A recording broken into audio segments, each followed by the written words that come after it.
Hello and welcome to Lauren Weatherly, who's the Senior Vice President of Marketing for PGI. Welcome. Hi, it's great to be here. Thanks for joining me.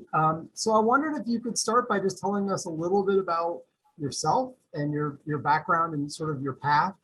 And I know you've been at PGI for around 6 years, and you sort of worked your way up to become the lead marketer in the organization. Could you tell us a little bit about your path as well as a little bit about PGI, please? Sure.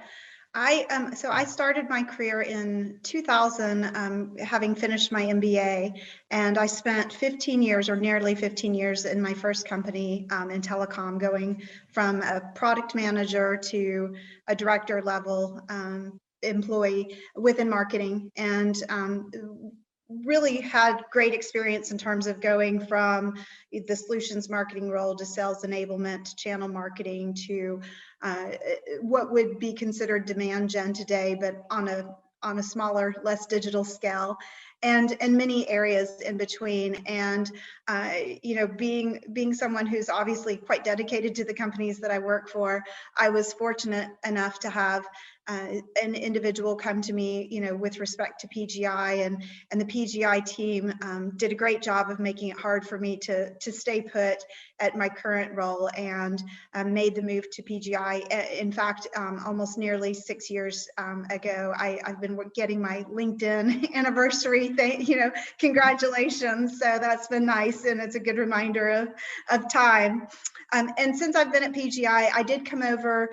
Channel marketing has been a very predominant part of my background. And since then, I really had just a huge opportunity put in front of me around 3 years ago, where I had the opportunity to run demand gen here at PGI. And that truly has been the most challenging but most rewarding role that I've had from a marketing perspective. It definitely gives you tough skin if you hadn't had it previously. It challenges you to think and rethink on a day-to-day, week-to-week, month-to-month basis. And, ultimately it can be incredibly rewarding, but it can also be incredibly hard to know that you've put your best effort forward, or think you've put your best effort forward, and it's still not quite, the situation that you would want it to be.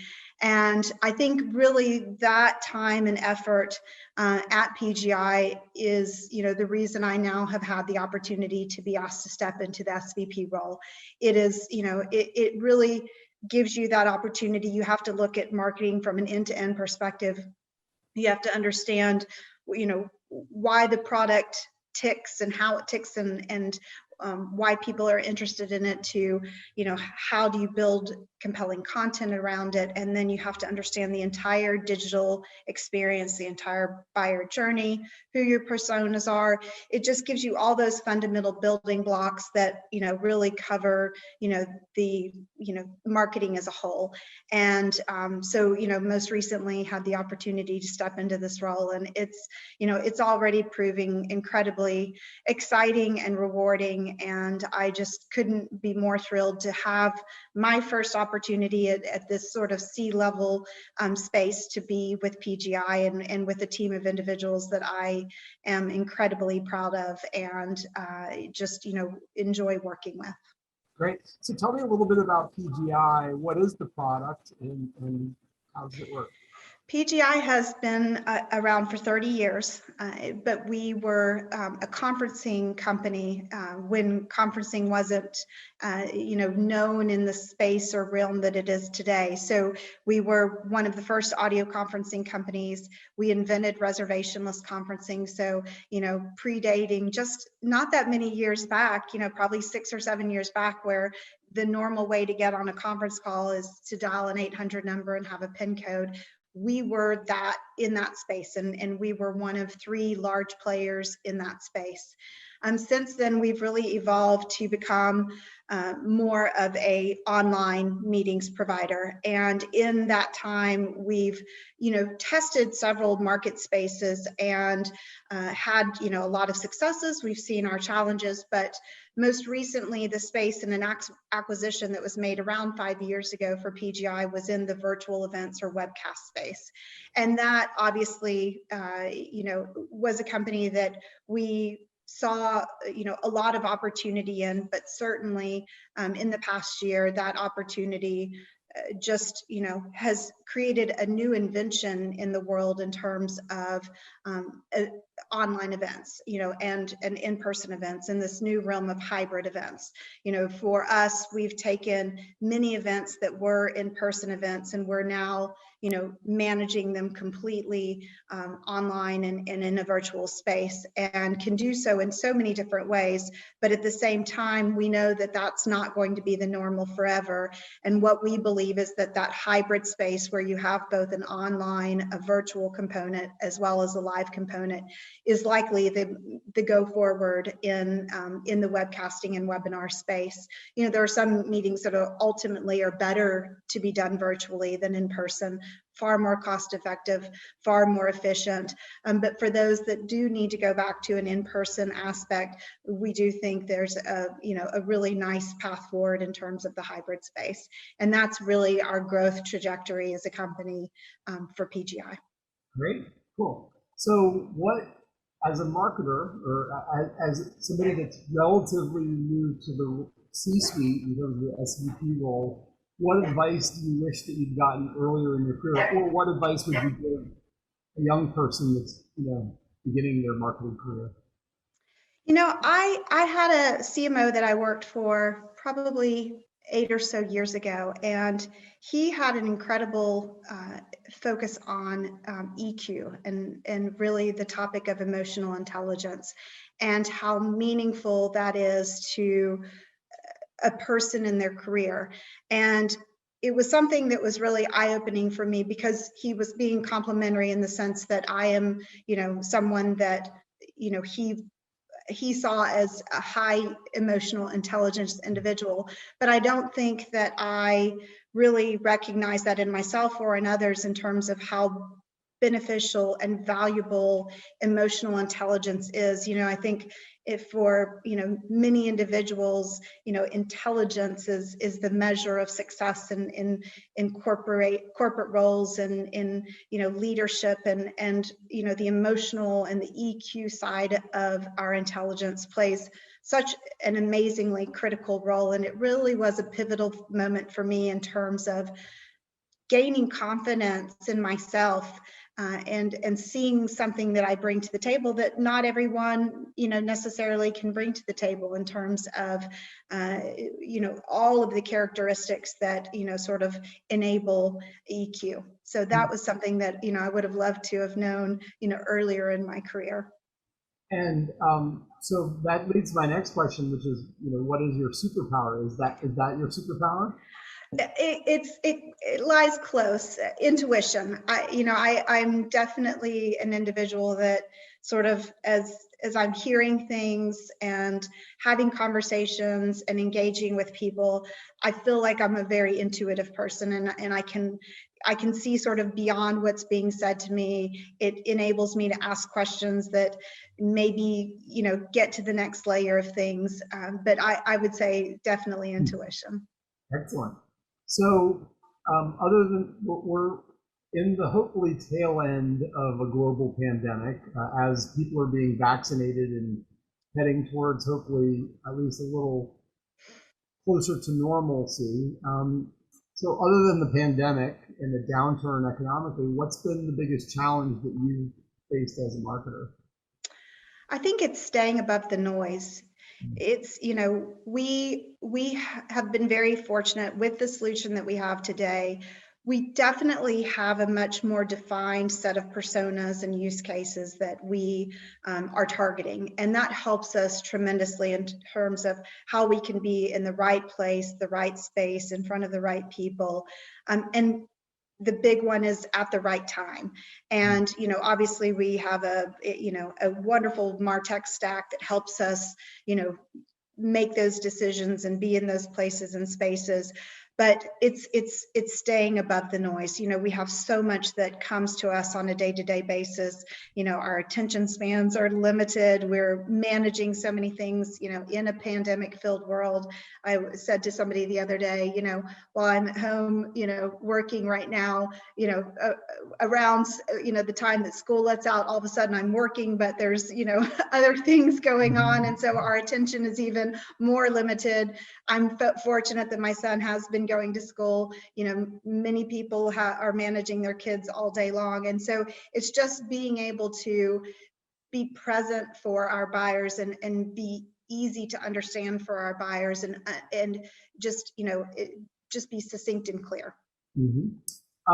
Where do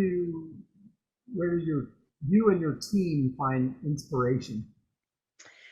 That's an interesting one. I think we find inspiration from one another. I think we are a smaller team, but we are a very tightly interwoven team. And I would say that all of the individuals that report directly to me, I'm speaking with each of them, on a day-to-day basis, and there's so much interaction going on amongst the team. And I think for much of us, it's sort of that inner working of learning from each other and hearing each other's perspectives that really acts as a source of inspiration. I also think, it's also a very family-oriented team, and work-life balance is very important. And I know that, for me, just, my time away from work and doing the things that I love to do is a source of inspiration. And it's always fun, when I'm speaking to my team, what did you do last night? What did you do this evening? And, everyone's very, athletic, and, they love to get outside and do different things. And it's all of those things that sort of, make you a good balanced person, and it serves as those sources of inspiration. And maybe that feeds some of the emotional intelligence too, if you've got a life beyond just the office. Yes, must have that. So in terms of, you mentioned emotional intelligence, but in terms of values as a leader, how do you demonstrate your values as a leader to your team? And also, what things would you look for when you're hiring somebody onto the team? Are there certain values you look for in them? Absolutely. One of the core is just respect, just mutual respect for one another, holding each other to a standard, holding yourself to a standard. I think respect is just a critical aspect of all relationships, and, especially in working relationships. I think also open-mindedness. One of the things that, you go through these evolutions of your marketing teams. And I think this latest evolution of our marketing team, where we sort of took a larger team and split the team in two, and I then had the opportunity to take the role over of one of the teams. And what I love most about this team is the amount of open-mindedness amongst the team, and hearing each other and listening. I think those are all critical core values. I also think that just your personal integrity, just to be able to stand by what you do, what you believe in, and the work that you do is incredibly important. And also being able to admit when you're wrong. Humility is huge. Yeah, that's a good one. I think if you combine those things together, that makes for the building blocks of a really strong team. So in terms of coaching and mentoring the team, you mentioned being in touch with them every day. Obviously, it's remote at this point, but at some point it hopefully is in person again. So how do you coach and mentor your team? It is. It's very much in fluid conversation. I think that, coaching and mentoring isn't something that you set a time to do. It's sort of in your day-to-day world and how you communicate with your team. I find that, when I took this role, someone close to me sent me an article around, sort of reaching that next level, and what that means is, as a leader. And it was a great article. Someone, clearly knew me well. One of the things that was so important is letting go of things. And that is one of the core areas of focus for me is, to ensure that in every conversation, we communicate in all the different forms and fashions. Chat is one of the ways that we communicate a lot. And in everything that I'm doing, when they're asking me a question, I'm finding ways to answer the question and then sort of expand it to say, how would this, in the next time that something that like this were to come up, how would you, address it, knowing now what in terms of, my answer, how I would address the concern or issue, to take that forward and know that you don't need to seek my advice. And so I'm constantly looking at those opportunities to say, hopefully we wouldn't have that conversation again. I'm always here and the door is always open, but I love the sort of day-to-day, moment-to-moment coaching opportunities where the team feels empowered to act and do and be, and knowing that it's completely aligned to what we want to have move forward from a team perspective, and that it's their the value that they bring to the team is as important as any other player or myself. It is the team. Mm-hmm. Well, it sounds like that's building some self-reliance in the team by offering them, asking them to challenging them, I guess, to say, look, how can you answer this next time without, coming back to me and being able to help yourself. Absolutely. Powerful. So let's shift gears a little bit. Set up, we're marketing matchmakers. We often connect marketing agencies and brands together. And so I'm just curious, how do you work with marketing agencies today? Agencies play a critical role in what we do. Being a smaller team, we rely heavily on our agency partners. And, I would say most of our agency partnerships are partnerships. They're long-term partnerships. We work with them on an expanded basis, in the sense that we're not just working on one particular program. It's usually a set of programs. They play a critical role in advising us and counseling us on different areas of the business. And it's not, again, seen as sort of a project orientation. I really while the project orientation may be how the partnership is designed from an SOW perspective, it's not how we work together. And I feel like you really do have to treat your vendors and your agencies as partners versus vendors. And know that there's that mutual respect and alignment in terms of goals, and that you're really sort of on a mission together. Absolutely. So what are some of the things that you absolutely would never outsource, that you feel like you need to have in-house there at PGI? And what are some of the things that you always feel like it's worth having outside assistance?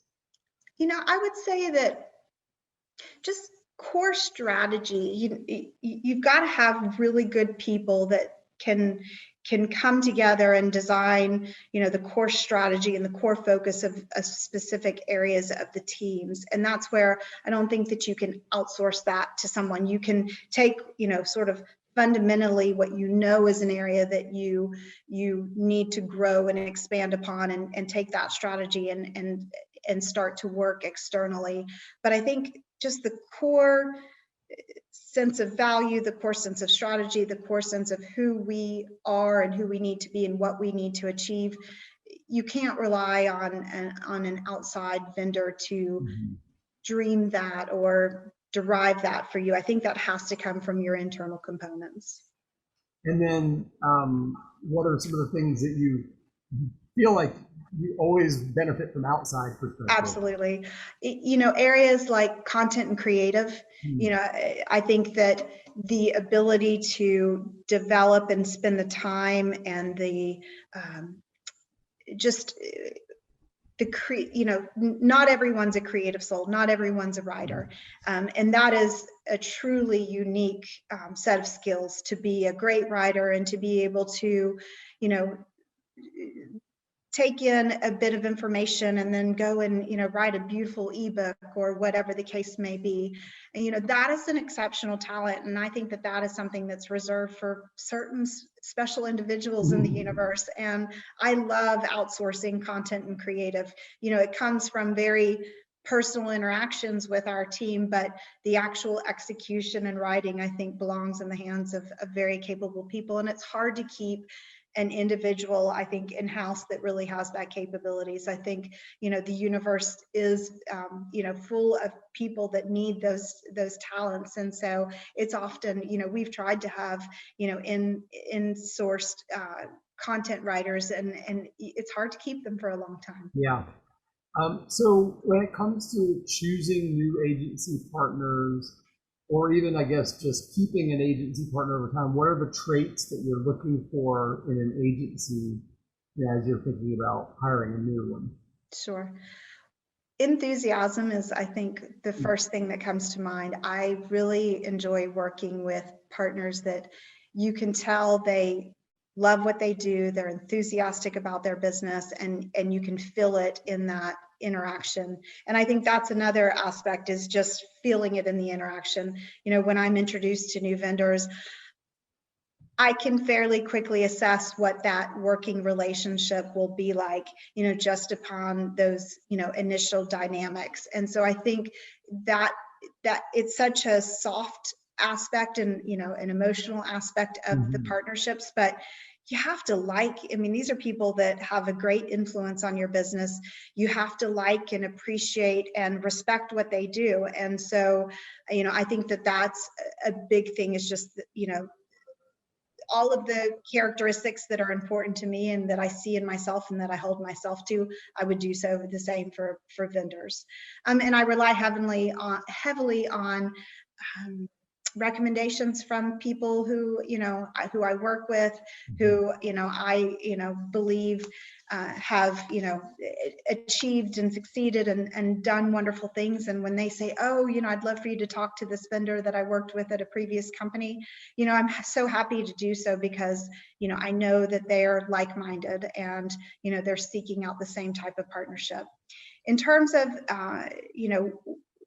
performance of an agency and what I'm looking for from a quality perspective, I think it's really staying very aligned on goals. I think obviously the quality of the work is important, meeting timelines, all of those things are incredibly important. But I think when it comes down to it, it is that, that checking in and making sure that, how are we aligning to your goals? How are we supporting your goals? I think that's a critical part of a partnership. That's great. That's great. We do an annual marketing relationship survey, and we survey brands and agencies. We recently finished the 2021 version of it. We heard from 315 marketing leaders, and that alignment that you're talking about of goals and understanding of the business has been a huge thing, between brands and agencies, in terms of clients are looking for agencies that are an extension of the team and focus on the same thing. Exactly. Okay, so in terms of marketing as a discipline, how do you show the value of what marketing is doing to maybe the non-marketing functions within the company? I think the demand gen person in me plays a strong role here. I think at the end of the day, it's actually opportunity pipeline. That is a very real KPI that exists, and the opportunity pipeline that can be attributed to marketing. That we really look at the contribution that our marketing team has on our overall revenue in two lights. One is through the actual business that is derived by marketing efforts. And, so it was a lead that came in, through our website, converted, developed into an opportunity and eventually became closed won. That's very real. There's also the, marketing attribution, and we use Visible for our marketing attribution tracking, and we can see where we're also having an influence. And so those two areas really are critical.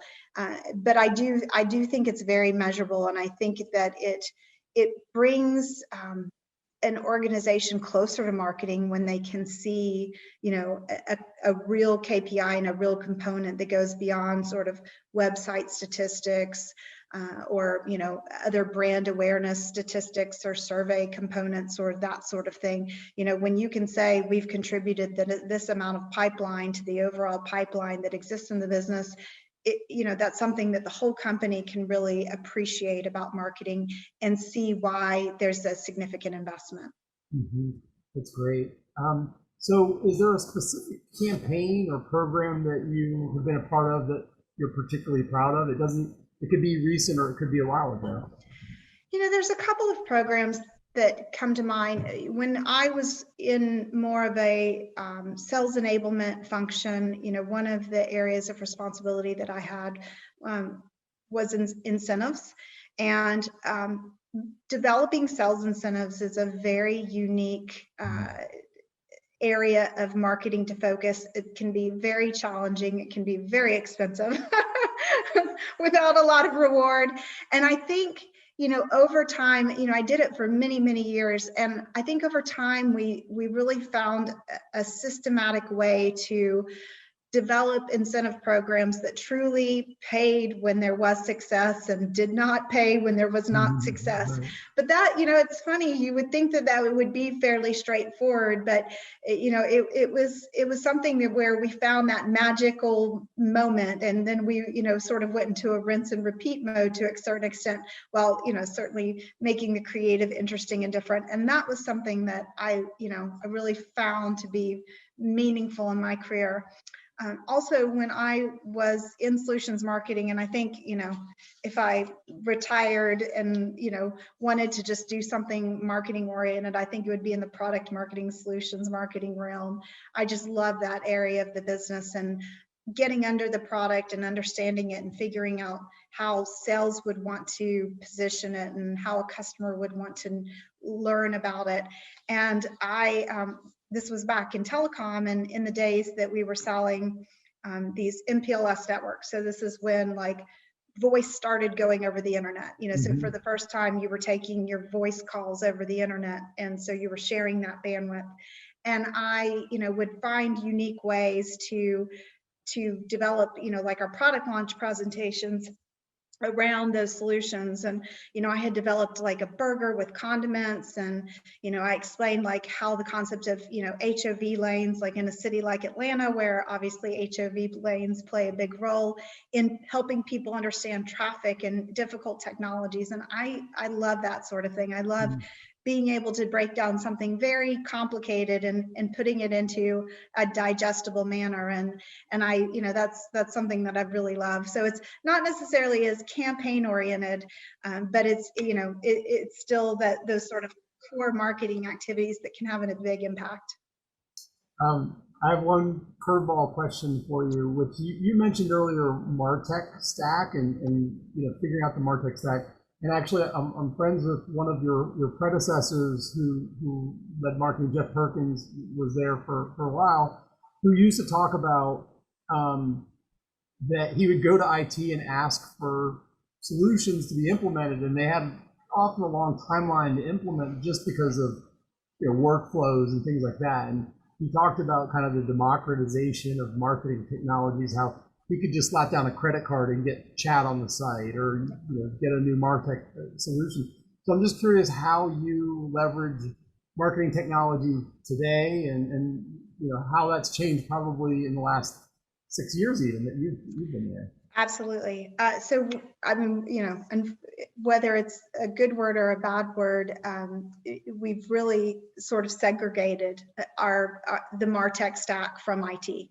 And and we've done that because you need to have that flexibility and agility with your technology from a marketing perspective. And while we are very reliant on our IT team to ensure that we are, following all of the incredibly important guidelines with respect to security and privacy and such.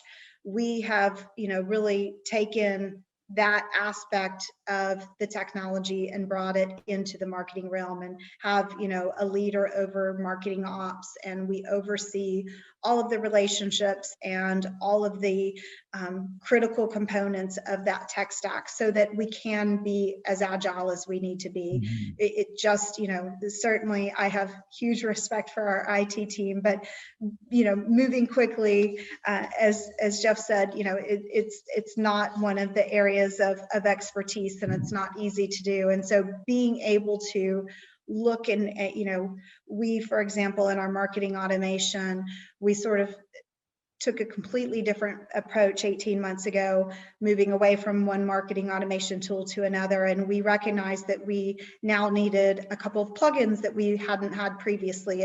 And rather than having to go through all of these various forms and functions and, procurement and IT and that sort of thing, we just got the plugins that we needed and had the tools that we needed to keep moving forward. So, having that MarTech stack separate from the overall, IT organization is actually, very beneficial, I think, to a corporation in general, because it's just a very different set of technologies than, the larger set of technologies that an IT team is managing.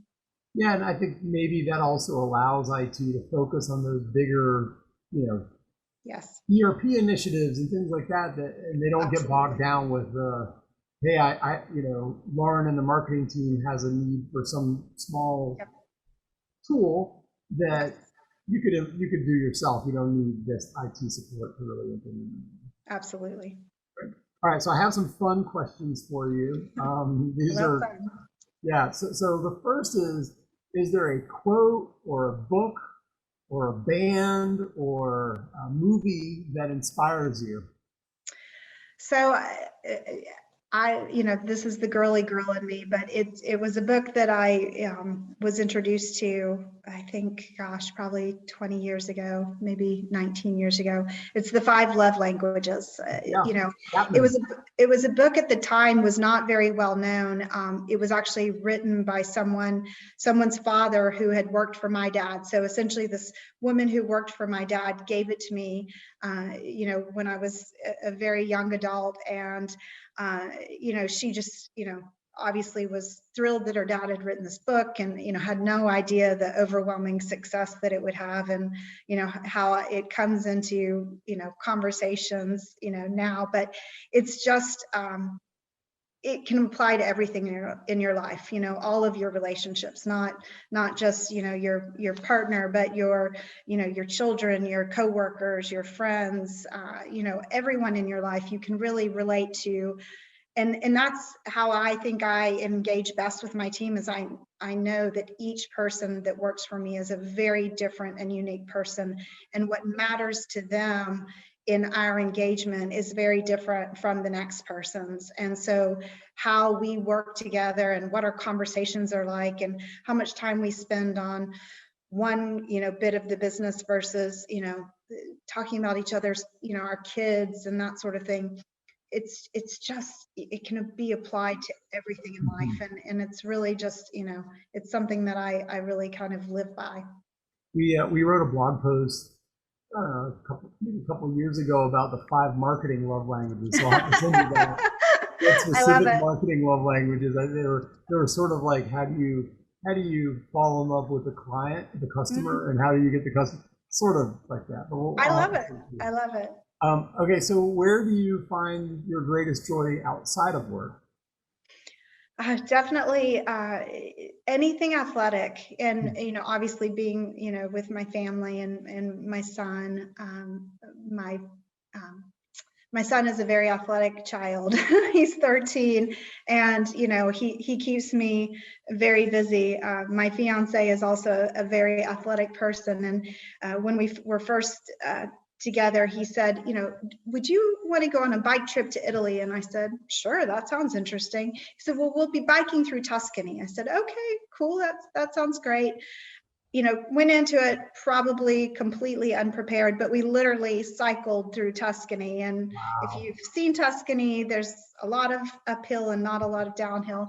So I get energized by athleticism and challenges. I love to play tennis, go biking, go running, hiking, etc. So anything outdoors, challenging myself a little bit, burning off the work hours and the edge are all the ways that really sort of bring me joy. Love that.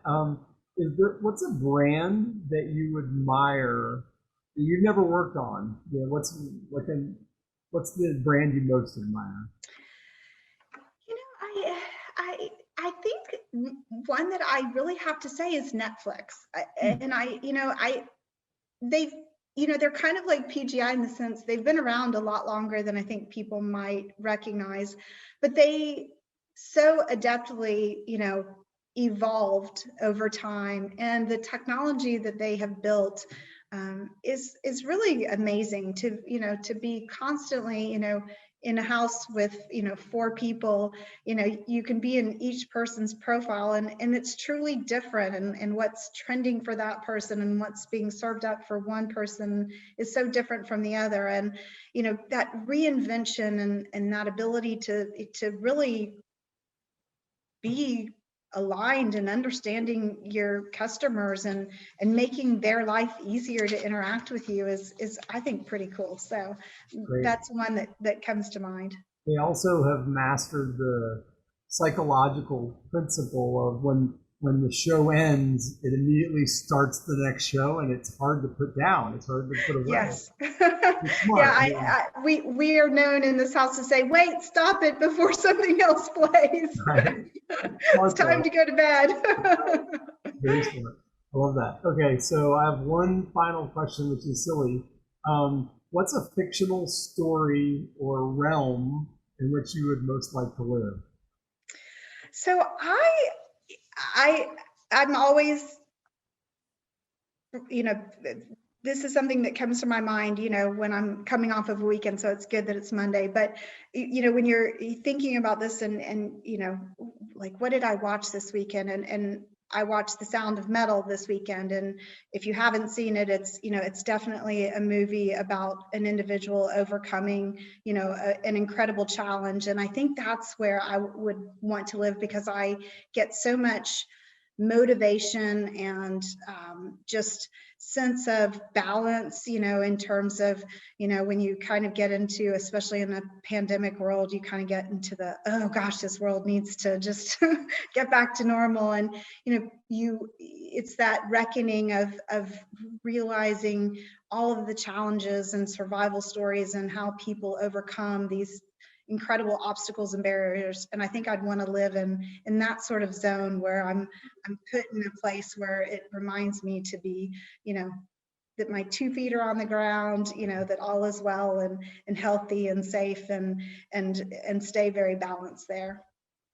So what I think I'm hearing is that your normal is constantly changing and evolving, and so the challenge is how do you readjust to a new sense of normal every time it changes.